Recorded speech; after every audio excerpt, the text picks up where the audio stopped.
Welcome back to AMA Friday. Today we are talking about human design and love. So the question came into my inbox. I just started dating someone new. What should I look for in their chart to know if we are compatible?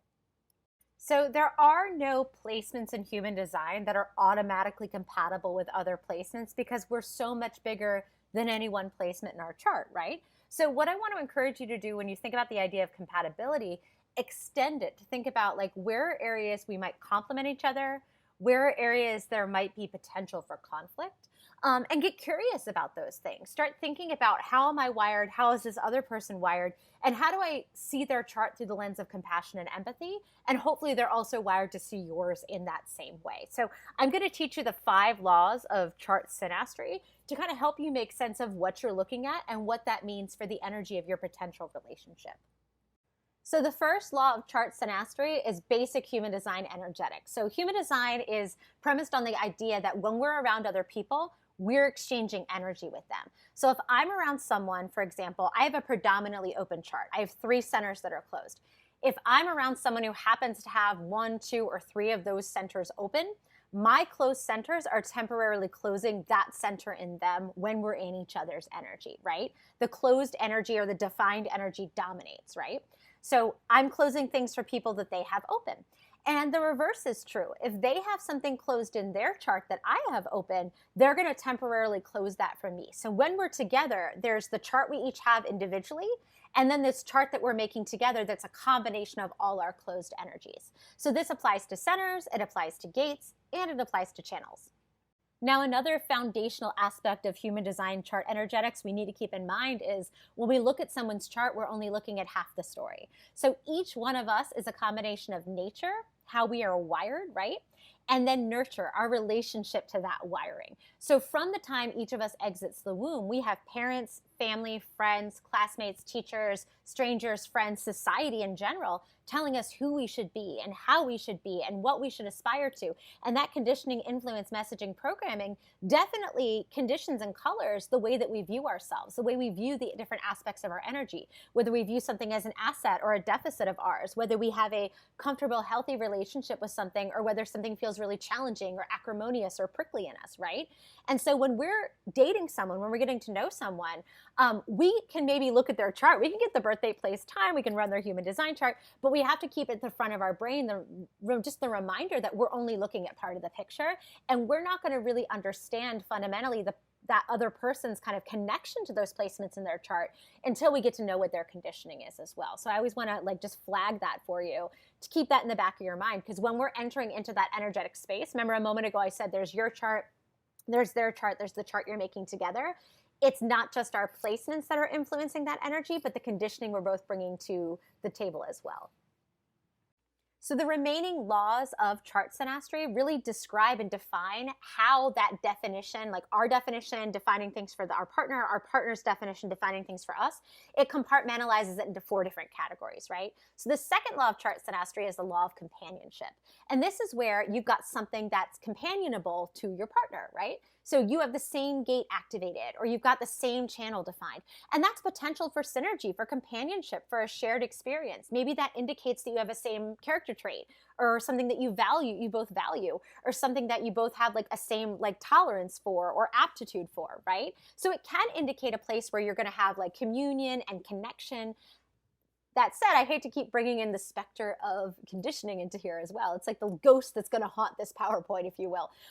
But conditioning does impact our relationship to all of our placements. So I would just kind of caution you that just because you see the same placement in both of your charts, don't immediately assume that that's going to be a place where you connect, because it really does depend on your own relationship to that specific energy. So say it's a place where you've had a lot of growth, you've done a lot of work, you can definitely self-identify that you're in the higher kind of frequency band of that gates expression. Is your partner there as well? Is that something that they've worked on? And is it something that they're willing to work on if they're in those lower kind of shadowy frequency bands? I think it's always important that we don't look at people as projects. We look at people for exactly where they are in this moment.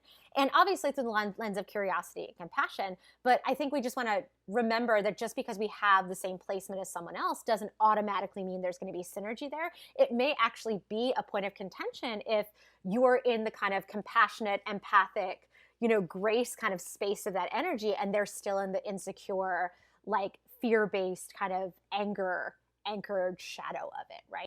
Or vice versa, if you're in a really kind of rough, shadowy, insecure place with that specific gate, and maybe it's something you're actively working on, that person could be fantastic. They could be a role model. They could help energetically, expand for you what's possible, help you level up. But it's really up to them whether that's something that they want to sign on for, right? So again, companionship placements can be a place where potentially you vibe and like there's amazing synergy, or it could be a place where there's, there could be contention or challenge.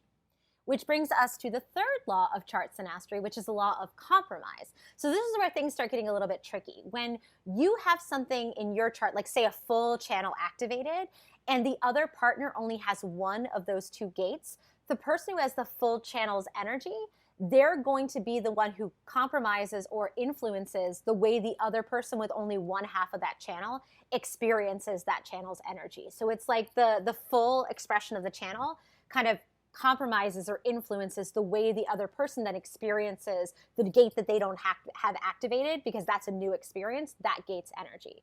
And again, this could be great if you're already in the gift of this channel and it's a superpower of yours, it's something you're using for like higher self, greater good.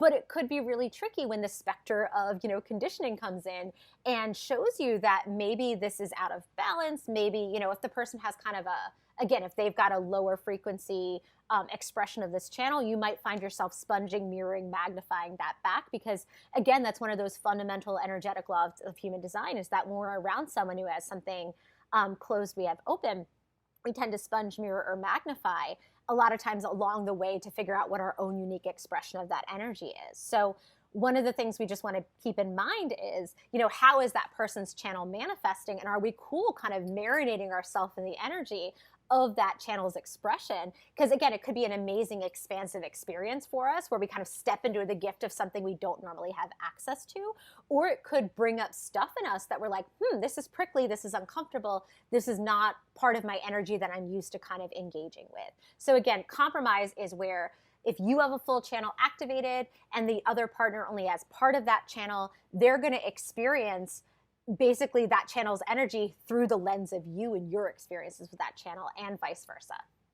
So this dynamic is actually intensified by our next law of chart synastry, the law of dominance. So say you have a channel activated in your chart and your partner does not have that channel, they're going to experience that channel's energy in a way that is dominated and influenced by your experience of that channel. So again, if it's a gift that you have, if it's something that's a superpower of yours, it's going to feel really good to them to kind of marinate in that energy, because it's something that they don't experience typically on their own. It's something they only kind of dip into when they're around people who have those gates activated, right? But again, it could bring up stuff that's prickly, that's uncomfortable, if that specter of conditioning is haunting their chart a little bit. Maybe it was something they were told as a child they were terrible at, or maybe it's something they were taught not to value, or taught to suppress, or taught to ignore.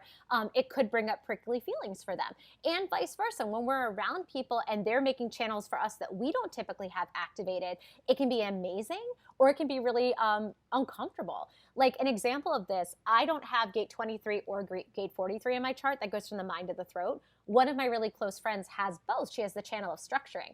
And I always feel like I am my most innovative and articulate when I'm around her. And I love that aspect to our friendship. But when she's gone, that kind of, feeling goes away, that articulateness goes away, right? And it happens to be a really good feeling. So I don't mind that dominance. It's because she's so confident and comfortable in the way that she kind of intellectually processes things and the way she expresses things, that's an energy I love swimming in. But I've also been around people who have certain channels defined that I'm like, ooh, I've got some of my own shadow work to do around this, because this is an energy I'm not comfortable with, or this is an energy that's foreign to me, and I don't really have, maybe it doesn't feel so good to swim in again. And so what I love about partnership is, I know the Course in Miracles teaches this. This is something that I totally believe to be true, that every single relationship we have is a teacher to us. And we're both the teacher and the student in every single relationship that we have, right? It just depends on what different lessons we're open to learning. And I think these dominance channels could feel like, ooh, contention, I'm really out of my depth here. I feel like I'm swimming in waters I'm not used to, but that can also be a beautiful catalyst for our expansion. So again, something to get curious about.